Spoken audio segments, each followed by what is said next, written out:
Claudie Lacombe est producteur de grandes cultures dans la Vienne. Il produit chaque année une quarantaine d'hectares de tournesol, et ce, depuis 25 ans. Il prend un soin tout particulier à la qualité d'installation de la culture et à son désherbage. Mathieu est allé à sa rencontre pour en savoir plus sur ses pratiques. Claudie, ça fait maintenant 25 ans que tu produis du tournesol. Tu peux nous donner quelques chiffres sur la culture sur ton exploitation? C'est 40 hectares à peu près de moyenne tous les ans. Les rendements, c'est 25-35 quintaux suivant la pluviométrie. Et puis les marges, c'est peut-être un peu moins que les autres, mais après, on le récupère autrement. Alors justement, quelles sont les raisons pour lesquelles tu as introduit le tournesol? Le raie gras, on est envahi de raie gras, et en plus, je laboure de moins en moins pour avoir une meilleure structure du sol. Mais le raie gras est là et on arrive difficilement à s'en débarrasser. Pour réussir la culture, qu'est-ce qui est important pour toi? L'implantation, il faut absolument que le terrain soit réchauffé. L'itinéraire technique, c'est d'abord implanter un sipan, un radis ou quelque chose qui se détruit par un gel, et après un coup de rouleau et c'est facile à détruire sans frais. Et après, c'est 8 voire 10 jours maximum avant le semis. On a un déchaumeur qui est ici, déchaumeur à dents, pour défoncer le sol et réchauffer, en fin de compte, réchauffer le terrain, et en fin de compte, avoir un bon enracinement pour le tournesol. Et ensuite, pour le lit de semence, on fignole avec un outil à disque. 3-4 cm, ça suffit, puis après on sème.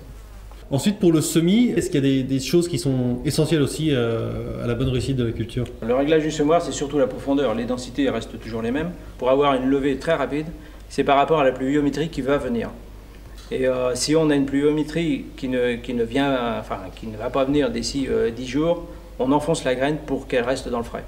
Autrement, si on a une pluviométrie on est sûr d'avoir 30 mm dans les 4-5 jours, la graine, on la met en surface et ça suffit.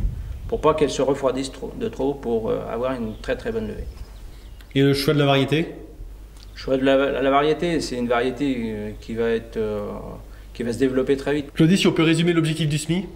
Avoir une levée très rapide, le plus homogène possible, et puis régulière, quoi.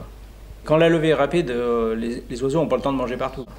Donc c'est pour ça, il faut absolument avoir une levée homogène. Je crois que dans ton itinéraire technique du tournesol, tu bines. Pourquoi le binage? Mais le binage, ça sert d'abord à un désherbage, puis d'abord, le tournesol, c'est une plante sarclée. Une plante sarclée qui dit binage. Et le binage, ça permet de réchauffer la terre quand même. Quand on a 30-40 mm qui tombent d'un seul coup, la terre est bloquée, on a une terre battante.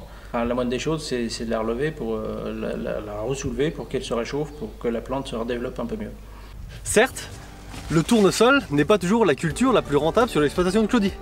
Cependant, il aide à la rentabilité globale de la rotation. C'est pourquoi il convient de prendre un soin particulier à son implantation, à son désherbage et à sa fertilisation pour maximiser le potentiel de la culture. On remercie Claudie pour ses explications et son accueil. Quant à moi, je vous retrouve bientôt pour un prochain épisode de Cultiver sa rentabilité.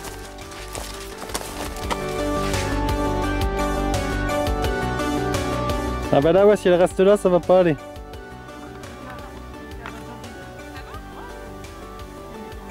Ça va pas, on n'y arrivera pas. On n'y arrivera pas. Le rapport on verra. Bon. Plus de une fois. Plus de graines dans des